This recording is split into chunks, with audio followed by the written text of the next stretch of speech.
사실 오늘 과방위에서 항공우주산업 관련된 중요한 질의 등이 예정돼 있었는데 이게 오전부터 방금 전까지 파행인 게 민주당 김우영이 그 국민의힘 박정훈 의원 전화번호를 까버렸잖아요. 그랬죠. 근데 이게 국회의원 전화번호가 좀 여기저기 많이 공개가 되고 합니다만 같은 국회의원이 국감에서 기자들 막 이렇게 수십 명 있는데 카메라 앞에서 그 번호를 대놓고 노출시키는 건 참 듣도 보도 못한 일이에요. 테러죠. 테러죠. 정치적 테러입니다. 그리고 박정훈 의원이 김우영 의원한테 이 찌질한 놈아라고 욕한 그 문자만 공개했는데 알고 보니까 김우영이 박정훈 의원을 공격하면 뭐 그러려니 하겠는데 그 처가 그러니까 정치랑 아무 상관없는 처가 관련된 모욕하는 영상 국회에서 틀어버리고 그리고 소회의실에서 박정훈 의원 멱살을 잡았대요.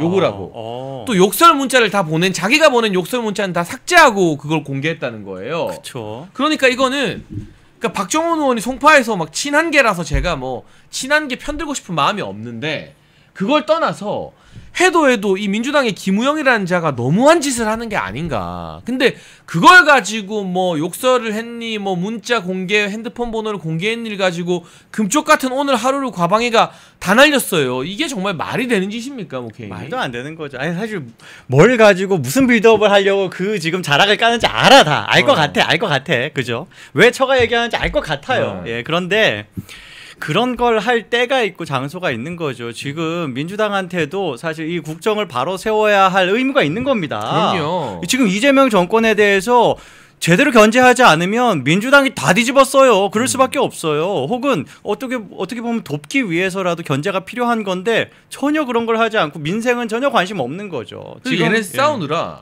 오늘 그 증인들 참고인들이 누구냐면요. 항공우주 분야에서 일하는 연구원들, 박사들, 기관장들이 보통 증인으로 나오거든요. 이 사람들 아침 9시부터 국회 출석해서 과방위에서 지들끼리 싸우느라 방금 전 오후 4시 반 5시까지 그냥 아무것도 안 하고 멀뚱멀뚱 기다리기만 했어요. 그러게요. 매일 반복돼. 이게 무슨 국가적 낭비입니까 이게. 그 전날에도 찌양 씨가 나와가지고 한 8시간 정도를 아무것도 안 하고 꿈뻑꿈뻑 하는데 그런데 지들끼리 또 욕하는 거야. 서로 욕설 주고 받는 거야. 뭐 하는 짓입니까 이게. 그런 거 보느라 지금 국민들 정말 속 끓어요. 예. 아니 그리고요 이 문자가요 문자로 둘이 다툰 게 이 찌질한 놈아 네가 더 찌질하다 이런 게요 한 달 전 일이래요. 그러니까. 근데 그 문자를 지금 공개한 건 뭐냐 이거 김현지 덮으려고. 그렇죠. 애지중지 현지 관련해서 어쨌든 이슈를 좀 분산시키려고 한 거 아니냐 싶어요. 국감을 파행하려고 한 거죠. 특히 박정훈이 기자회견하면서 김현지에 대해서 폭로하지 않았습니까? 이런 것에 대해서 보복이기도 하죠. 아니, 대놓고 그 기자회견 보고 아 내가 이걸 까야겠다라고 생각했을 거라고 그려지네요. 뻔하게 그러니까 보입니다. 저는 이 문자가 어제 오늘 왔다 갔다 한 건 줄 알았어요. 다 그런 줄 알았죠. 이거 알고 보니까 한 달 전 문자예요. 그러니까 한 달 전에 자기들끼리 찌질한 놈아 네가 더 찌질하다 되게 유치뽕짝하게 싸우고 잠잠하다가 한 달 동안 그거 가지고 별 말이 없다가 박정훈 의원이 김현지 경기동부연합이랑 연결돼 있다 기자회견 하니까 그 한 달 전 문자를 캡처해서 뒤늦게 정치 보복을 감행했다는 거. 저 박정훈 의원이 한 달에서 못 벗어나고 있는 거 알고 있어요. 그거 편드는 거 아닙니다. 근데 지금 문제는 김우영과 민주당이 이 애지중지 현지를 지키기 위해서 이런 치졸한 짓까지 하고 있다. 이게 더 문제다. 그러니까. 이거를 국민들이 더 많이 알아야 된다는 이야기를 드리는 겁니다. 그러니까 이게 이제 단순히 이제 박정훈이 당했다, 민주당이 했다가 중요한 게 아니라 왜 했냐. 사실 최근에 이제 뭐 사람들 이제 댓글 쓰는 게 다 비슷해요. 네. 뭐만 터지면 김현지 덮으려 그러네. 뭐만 터지면 김현지가 정책 잘못했네. 이런 식으로 김현지를 다 끌고 옵니다. 요게 이제 정권 몰락할 만 어떻게 보면 말기적 증상인데 너무 일찍 나왔어요. 앞으로 이제 선거가 기대가 됩니다. 예. 네, 그래서 결국 이 과방위에서 지들끼리 오늘 제가 조선일보 기사 방금 보니까요. 문을 걸어 잠그고 최민희가 기자들을 내쫓았대요. 왜? 일방적으로 보도한다. 그러니까 김우영만 나쁜 놈으로 보도하지 말라라면서 기자들 다 내쫓았대요. 그러니까 그들의 주장이 있을 거 아니에요. 박정훈이 뭘 했다는 거예요, 그들은? 뭐 욕설 문자 보낸 게 잘못이라는 거. 한 달 전에 보낸 거. 찌질한 놈아라는 게. LI 찌질한 놈아 이게 뭐 엄청난 잘못이라는 거죠. 그러니까 문 잠그고 기자들 다 빼고 자기네들이 쪽수가 더 많잖아요. 뭐 좁힐 건가? 근데 이제 기자들이 밖에서 소리가 들리잖아요. 네. 근데 누가 누구한테 한 말인지도 모르겠는데 이런 말이 오갔대요. 네. 너는 한 주먹거리도 안 돼. 그리고 또 하나는 너 정도는 내가 이겨.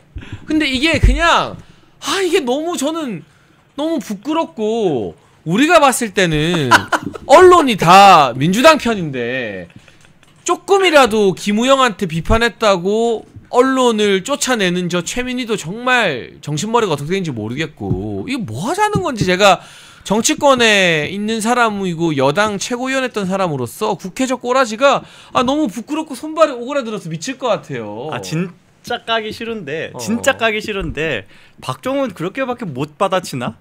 아니 이런 걸 어떻게 보면 전화위복의 계기로 삼아야죠. 그런데 똑같이 놀아버리면 어떡해.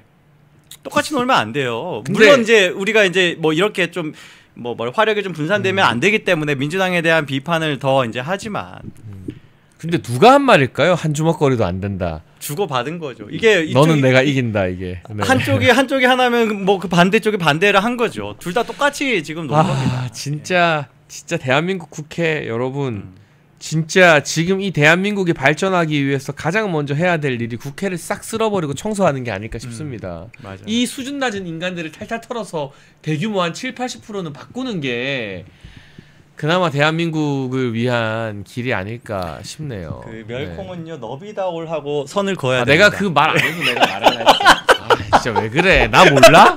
나 몰라요? 네. 아니 나도 하고 싶었어. 나도 하고 싶었어요. 예, 너비다올 선을 그어야 됩니다. 야 그었다 가라. 우리 패널들 욕하거나 게스트 욕하는 사람들 저 가만두지 않습니다. 예. 네. 아니 이게 맛있더라고요. 요런 맛이 있어. 타격감이 있어. 여기서 배워가지고. 아니 자기 방송을 좀 성실하게 키면서 그렇게 해요. 네. 뭐 제 방송 켜면은 또 이렇게 합니다. 아니 좀 자주 하세요. 저도 재밌게 보는데. 정말요? 한동안 밤에 우리 박민영 대변인도 저희 고정으로 합류했는데 네네. 막 게스트로 부르고 늦게도 하고 막 그랬잖아요. 그랬죠. 예. 근데 몸이 확 나빠져가지고 그러니까 건강 관리 잘 하셔야 돼요, 진짜로. 예, 며칠 고생했습니다. 예. 진짜 죄송합니다. 건강이 제일이에요. 진짜 건강 관리 잘해야 돼요. 예. 저도 그 건강 문제로 제가 최고위원 할 때 이 수술한 게 있어서 담낭을 이게 좀 심각하게 수술을 하고 막 입원했던 게 있어서 근데 그게 벌써 그 수술한 지가 이제 한 2년 3년 됐거든요. 그거 계속 이제 검사. 근데 컨디션 안 좋으면 한 번씩 또 몸이 거기서부터 확 아파요. 그 수술 부위가 딱딱하게 굽고 막 여기가. 그러니까 아무튼 건강 관리 잘 하셔야 돼요. 정말요. 예. 네. 스트레스 받는 일 없어야 되는데. 그래서 제가 멸콩하면서는 스트레스 안 받으려고 여기는 내 나와버리니까 다 나가 이렇게 하는 거. 어제도 시청자들이랑 한바탕 했어요.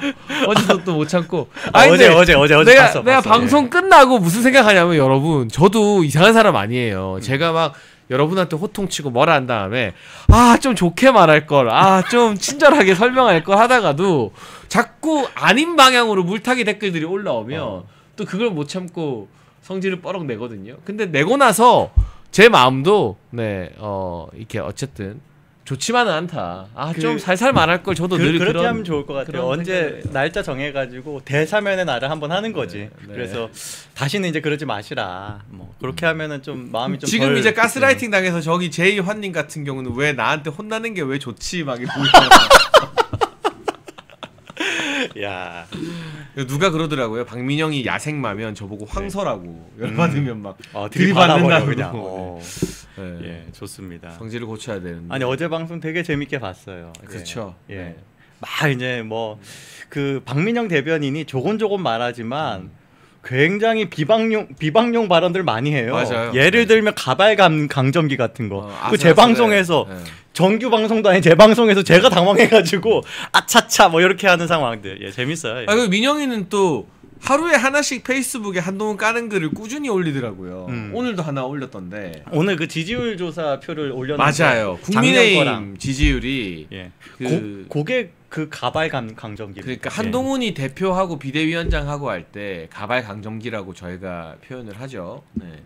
그때 지지율이 민주당과 격차가 훨씬 더 컸고 그쵸. 장동혁 대표가 당선되면서 리얼미터 같은 ARS 기준으로는 민주당과 오차범위 내로 붙었어요. 맞습니다. 그러니까 그 부분은 오늘 박민영 대변인 페이스북에 설명을 잘 했더라고요. 뭐 여론조사 기관마다 다 조금씩 이제 샘플링 방법이나 문항이 달라가지고 숫자가 달라요. 그런데 한 여론조사 기관을 가지고 추세를 보면 확 느껴집니다. 한동훈이 당대표 되고 나서 쭉쭉쭉 떨어지는 그래프가 나오고 장동혁 대표가 당대표 되는 그 경선만 가지고도 전당대회만 가지고도 지지율이 쭉 올라갔어요. 그 다음에 점점점 올라갑니다. 이미 한번 쭉 치고 올라가고도 계속 더 올라갈 힘이 더 남아 있어요. 그게 지금 장동혁 대표가 당대표 되고 나서 당을 이끈 레거시 미디어들은 싫어하는 오른쪽 클릭을 하니까 오히려 지금 지지층들이 더 반응하는 것이죠. 근데 이게 왜 대단한 거냐면 가발 강점기 때는 온갖 언론들이 사실은 가발이 띄워주려고 노력을 많이 했잖아요. 그렇죠.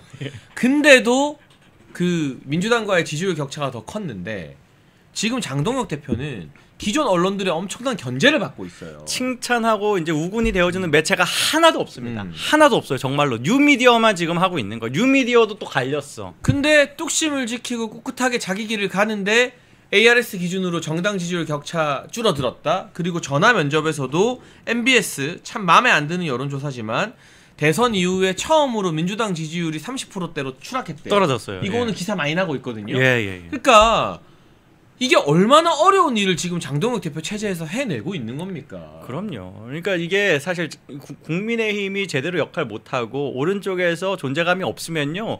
민주당이 아무리 삽질을 해도 대안이 뭐냐 하면서 계속 지지하거든요. 맞아요. 근데 그 사람들이 떠나고 있다는 건 지금 국민의힘이 대안으로 보인다는 겁니다. 지금 싸우고 있는 포인트들이 다 괜찮아요. 특히 가장 최근에는 부동산 이슈 가지고 파이팅 아주 잘합니다. 그거 이제 시작이잖아요. 이제 시작해. 어제부터 시작이잖아. 네. 지금은 사실 어떻게 보면 기준점만 깔아놓고 그러니까 이런 거죠. 그 말하자면 이제 물고기를 잡을 때 물고기들이 얼마나 길목에 이제 기다리고 있으면 다 글로 들어옵니다. 다 그 어망에 들어오게 되어 있어요. 예. 지금 남은주님이 저희 지역구 당협위원장도 옛날에는 지자랑만 하더니 현수막에 대표 바뀐 이후부터는 제대로 싸우더라. 그게 이제 그 당협위원장에 싸우는 게 아니라 그 중앙에서 내리는 아마 문구들 굉장히 나아졌더라고요. 그리고 저는 가장 인상적이었던 게 최근에는 제주도에까지 김현지 제보센터 해가지고 QR코드랑 전화번호랑 이런 걸 국민의힘에서 지금 플래카드 걸고 있어요. 이런 게 효과가 굉장히 큽니다. 뭐냐면 도대체 저 사람이 어떤 사람이길래 제보를 받고 있을까? 그러니까. 제보를 받아야 될 정도로 왜 그렇게 가려져 있을까? 그 이유가 뭘까라고 사람들이 궁금해하는 것 자체가 지금 정치적인 승리입니다. 예. 그리고 제가 아까 MBS 이야기했죠. 민주당이 최초로 30%대 떨어지면서 기사가 많이 난다. 근데 이게 여러분 그 ARS 조사랑 전화 면접 조사는 항상 좀 달라요. 근데 전국 선거가 열리잖아요. 총선, 대선, 지방선거. 그러면 이게 다 붙어요. 수렴해집니다. 근데 어느 쪽으로 가느냐? 전화 면접이 ARS를 따라가요. 예. 왜? ARS에 응답하는 게 정치 고관여층이 먼저 민감하게 응답하는 거기 때문에. 그렇죠. 근데 이재명 정권 들어서는 어떤 특이점이 있냐면 원래 좀 다르긴 한데 ARS와 전화 면접의 정당 지지율 차이가 이렇게 크게 나는 경우는 잘 없었거든요. 정말 그래요. 근데 예. 왜 이렇게 크게 나느냐? 지금 저 3대 특검이 미치광이 짓으로 막 칼을 휘두르고 있잖아요. 그러니까 마음 약한 분들이 사람이 물어보는 전화 면접원한테 대고 나 국힘 지지한다 말하기가 옛날보다 더 힘든 거예요. 맞아요. 그 차이가 있을 뿐이지 이 선행지표라고 할 수 있는 ARS 조사에서는 이미 민주당과 국민의힘이 사실상 동률이거든요. 오차 범위 내에 있고 대부분 이제 ARS 조사에서는 한 5% 6% 정도 안에 있더라고요. 그리고 제일 가까웠던 거는 1%대까지 좁혀졌던 여론조사도 있었습니다. 부동산이 이제 발효된 게 점점점 더 효과가 이제 퍼질 테니까 그렇게 되면 여론조사 지지율도 더 뒤집힐 겁니다. 그러니까요. 예. 지금 이제 뭐 MBS 같은 경우에는 30%대로 떨어졌다. 그러니까 이게 MBS 조사 특징이 많이 숨어요. 모름이나 응답 거부 뭐 이런 걸로 많이 숨거든요. 맞아요. 그런 걸 감안을 할 때 민주당 지지율이 단독으로 저렇게 떨어지는 것 자체가 사실 그 반사 이익을 지금 국민의힘이 받고 있을 것이라고 우리가 넌지 생각할 수 있어요. 뭐냐? 응답을 거부하거나 숨는 사람들 중에 지금 이야기한 이유로 국민의힘 지지하는 거를 단지 숨기고 있는 사람들이 꽤 있는 겁니다. 그 사람들이 기계한테 응답하는 ARS에는 적극적으로 응답하는 거죠.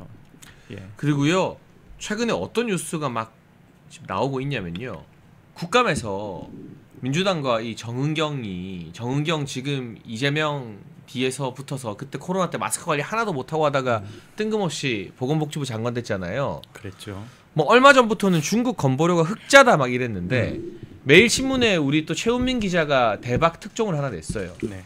최근 10년 사이를 통계를 내보니까 중국인들이 우리나라 건보 재정을 6조를 받아갔대요. 6조. 아니 이거 너무 어이가 없어서 말도 안 나오지 않습니까? 그러니까 애초에 지금 중국 국적을 가지고 저걸 받아간다는 것 자체를 우리가 문제 삼아야 되는 거예요. 아니 600억도 아니고 6천억도 아니고 6조예요. 근데 윤석열 정부 들어서 중국인 건강보험 제도를 좀 손봤거든요. 그래서 최근 1년 사이 55억 흑자 낸 걸 가지고 마치 중국인들 건강보험에 아무 문제가 없는 것처럼 민주당 국회의원이나 보건복지부 장관이 말하는 게 이게 말이 됩니까?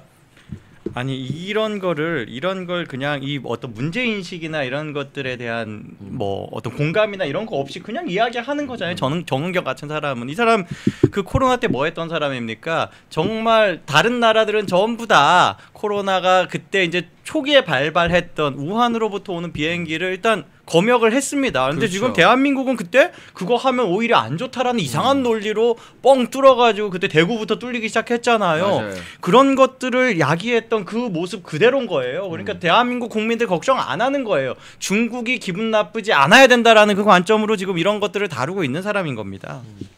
그리고 또 어떤 뉴스가 뜨느냐? 무비자 입국한 중국인들이 들어오자마자 금은방 털었대요. 그러니까 오늘 나왔어요. 비행기 타고 오자마자 그 계획을 짠 거예요. 내리자마자 이 세 명이 금은방을 털었는데 그럼 애초부터 금은방 털로 우리나라 들어온 거잖아요. 그러니까 맞잖아. 목적 자체가 그거야. 이 사람들이 정말 그 비행기 타기 직전에 잡힌 거예요. 이거 조금만 늦었으면 놓친 겁니다. CCTV 제대로 빨리빨리 확보해가지고 동선 확인하지 않았으면 놓칠 수 있었던 걸 정말 간신히 잡은 거예요. 그런 사람들이 얼마나 많을까요? 근데 이런 이야기들이 지금 퍼지고 있기 때문에 우리 국민의힘 지지율, 지방선거 여러분 패배주의적 시각으로 너무 걱정할 필요 없다.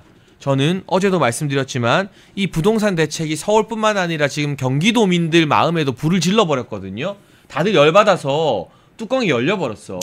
지금 강제 한동훈 된 거야. 강제 한동훈 경기도민들이 지금. 거기다가 또 기대되는 게 제주도예요. 제주도? 네. 지금도 이제 금은방도 제주도입니다. 네. 그리고 제주도 같은 경우는 이쪽 지역이 관광 특구잖아요. 네. 경제 특구 아닙니까? 그래서 이제 중국에 대해서는 평시에도 뭔가 좀 느슨해요. 네. 중국 관광객들이 단체 관광을 그 전에도 제주도엔 좀 더 할 수 있는 제도적 이제 어떤 구조를 가지고 있었습니다.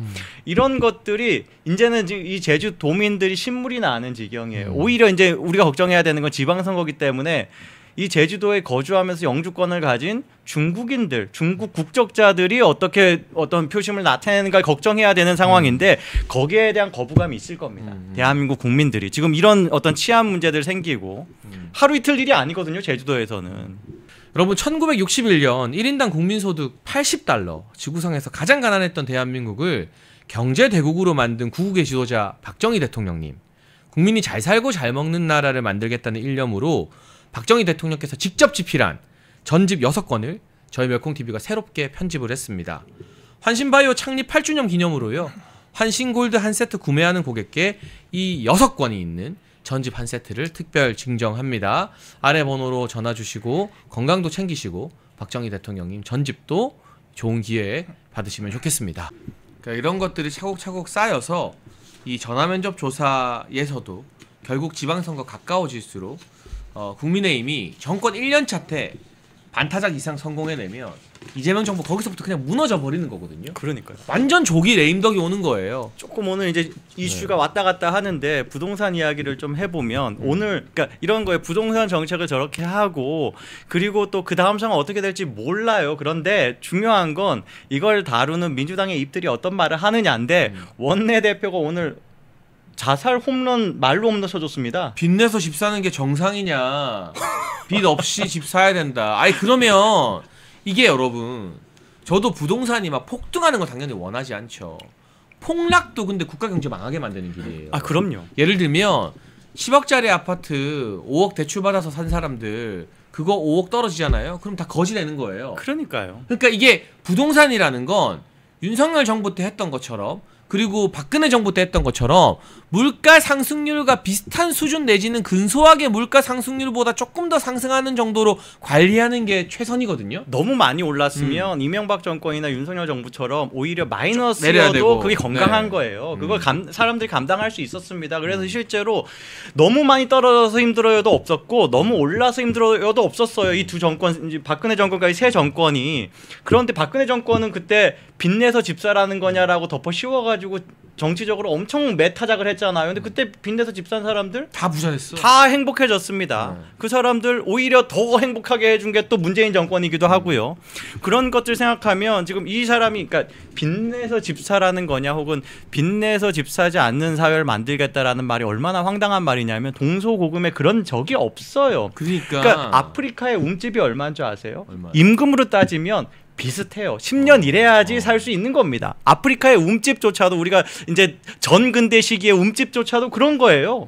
조선시대의 집들도 마찬가지입니다. 조선시대의 일반 상민들의 어떤 그 임금을 생각하면 초가집 하나 사는데도 10년 임금이 필요해요. 정말 그래요. 통계를 보면 다 그렇습니다. 거의 그래요.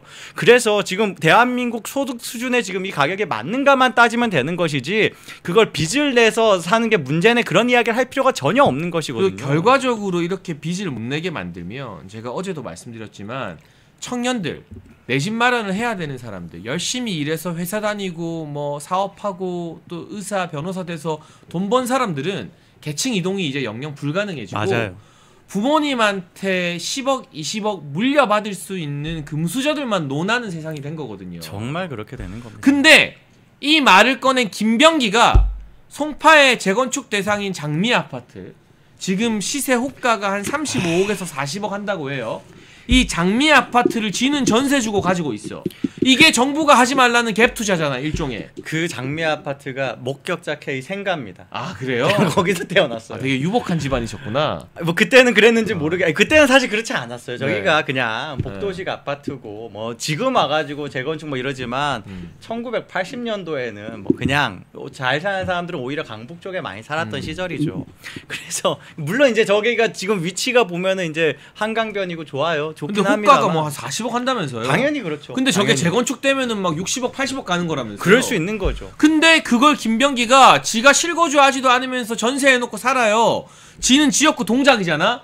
동작에는 집 안 사고 동작에는 지는 전세 들어가 살아. 그러니까. 이건 뭐냐? 자기 지역구 집보다 강남이 더 좋다라는 걸 그러니까. 김병기 지도 지금 지 인생으로 드러내고 있는 거잖아. 그러면서 뭐 집을 대출 내서 사지 말라느니 뭐 강남 집 가지고 싶어하는 사람들의 건전한 어떤 욕구를 다 죄악시하고 이게 말이 되냐고요 이게. 제가 이 기사 저 기사가 제목이 몇 번 바뀌었어요. 저거 전에 한동훈 발언을 저기다 쿼트를 하더라고요. 그 전은 이제 다른 제목이었습니다. 근데 한동훈 컷이 들어가서 너무 이상해가지고 한동훈이 뭐라 그랬냐면 당신 그 장미 아파트는 대출 없이 샀냐? 여러분 진짜 이 좌파들 배 아플 소리 하나 하겠습니다. 대출 없이 샀더라고요. 대출 없이 산 것 같더라고요. 그 이 사람의 재산 내역을 보면 채무가 아파트 임대 보증금 8억, 임대 보증금 8억. 그런데 예금이 지금 14억 있어요. 그러니까 예금에서 빼도 전혀 안전한 그런 상황입니다. 실제로 대출 없이 샀겠어요, 보니까. 그냥 갭 투자를 한 거야. 대출 없이 갭 투자를 한 거야. 뭐 이런 상황인 겁니다. 이러니까 정말 서민들 어떤 삶을 잘 이해 못 하는 거예요. 저 잠실 아파트라도 내가 대출해서라도 사고 싶다라는 심정을 이해할 수가 없어. 그치. 나는 내 현금으로 살 수 있으니까 한 개도 부족해 2개 이렇게 살 수 있는 김병기 같은 사람이 서민 중에 없습니다. 빨리 지금 일찍 하는 정말 서민들은요. 자기들이 누굴 지지하고 있는지 알아야 돼요. 정말 이런 사람이 과거에 그런 사람 있잖아요. 그 마리 앙뚜아네트 같은 사람이 이제 뭐 무슨 뭐 밥이 없으면 뭘 먹어라. 빵 먹어라. 뭐 그런 식의 얘기. 빵이 없으면 케이크 먹으라 했다고. 아 그랬나요? 뭐 아무튼 그것도 이제 또 이제 조작된 거라고 이야기하긴 합니다만 그런 게 근데 서민들 민심 건드리는 거거든요. 나는 40억짜리 아파트 갖고 있는데 여러분들 왜 빚내세요? 그거 현금으로 사지 왜? 40억 없어? 이 이야기 하는 거 아니에요 지금 김병기가 우리 국민들한테. 갭 투자 맡기 전에 갭 투자 하지 그랬어 나처럼. 대출을 안 받고 할 수 있었는데 그때는 이렇게 놀리는 겁니다 지금. 그리고 또 하나의 케이스가 있습니다. 지금 대통령실에서 김현지만큼은 아니겠지만 의전 비서관이면 어마어마한 실세거든요. 그렇죠. 대통령 행사 다 자기가 총괄하는 거니까. 옛날 탁현민이 하던 롤. 네, 권혁기 의전 비서관. 이 사람이 지난 총선에서는 의정부에 출마했어요. 그런데 대통령 선거 직전에 서초동에 지금 호가 한 28억 하는 아파트를 이 사람이 샀는데 대출이 14억 몇 천만 원이래요. 어떻게 그렇게 했지? 모르겠어요. 근데 14억 몇 천만 원, 거의 15억 돈 대출이 나왔대요. 아니, 근데 그거는 대선 직전이라 대출 규제가 좀 덜했거나 없었거나 뭐 그랬겠죠. 근데 보세요. 대통령실의 초고위 공무원도 거의 15억을 대출받아가지고 서초동에 빠락빠락 강남에 기어 들어가면서 일반 국민들 대출은 다 막고 집 못 사게 만들고 이사도 못 가게 만들고 이게 말이 되냐고요. 이제 지그들은 집 다 샀다 이거야 강남에. 그러니까 아니 그런 사람들이 그 시기에 아파트 값을 확 올린 사람들입니다. 그 사람들 때문에 이재명이 이거 빨리 막아야겠다라는 생각 혹은 금융위에서 빨리 막아야겠다는 생각으로 6억 대출 규제를 했던 거예요. 바로 사실 그렇잖아. 지금 얼마나 좋겠어. 자기는 지금 이미 10몇억 대출 이미 했는데 그런 규제가 생기든 말든 난 뭔 상관이야. 지금 이 권력을 잡은 사람들 이런 관점으로 지금 개돼지들 보는 겁니다. 예. 그리고 가장 황당한 건 이거예요. 토지거래 허가제로 묶어버리면 거기 내가 들어가서 살겠습니다 안 하면 아예 그 거래를 허가를 안 해준다는 거예요. 이거는 실제로 문재인 정부 때요. 예. 기사가 났는데요. 강남에서 그 아이 둘 있는 그러니까 네 가족의 가장이 집을 살려고 했대요. 그렇죠. 30평대 살려다가 40평대 이사 가려고 동사무소 그 담당자한테 전화한 거예요. 그랬더니 근데 그 담당자가 아니 남들은 20평대에서도 내 가족 키우는데 왜 40평대 가려 하냐. 30평이면 충분하다. 허가를 안 해준 거예요. 허가를 안 해. 이게 무슨 공산주의 국가입니까? 북한입니까? 중국입니까 이게? 실제로 그런 일들이 앞으로 벌어질 거예요. 그게 그때는 강남이라는 아주 그 진짜 인구 몇 안 되는 근데 지금 대한민국 국민의 거의 한 2천만 정도가 사는 지역이 그런 허가제로 묶이는 겁니다. 예. 이제는 서울 들어가려고 하면 아이 경기도에서 출퇴근 1시간 반 하면서 지루하면은 김어준 뉴스공장 들으면 되지 뭘 서울로 이사 오려고 하세요. 안 돼. 허가 안 해줘.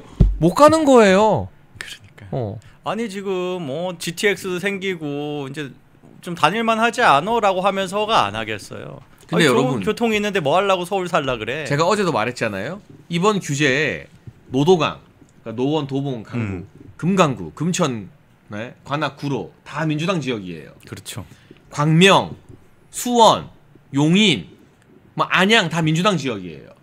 이 사람들이 지금 뚜껑 열려가지고 강제 한동훈 돼서 저는 다음 지방선거 때 다 국민의힘 찍을 확률이 높다고 보는데 그 경기도지사도 우리가 가져올 거라고 보는데 근데 이 사람들이 발등 찍은 거지 자기가.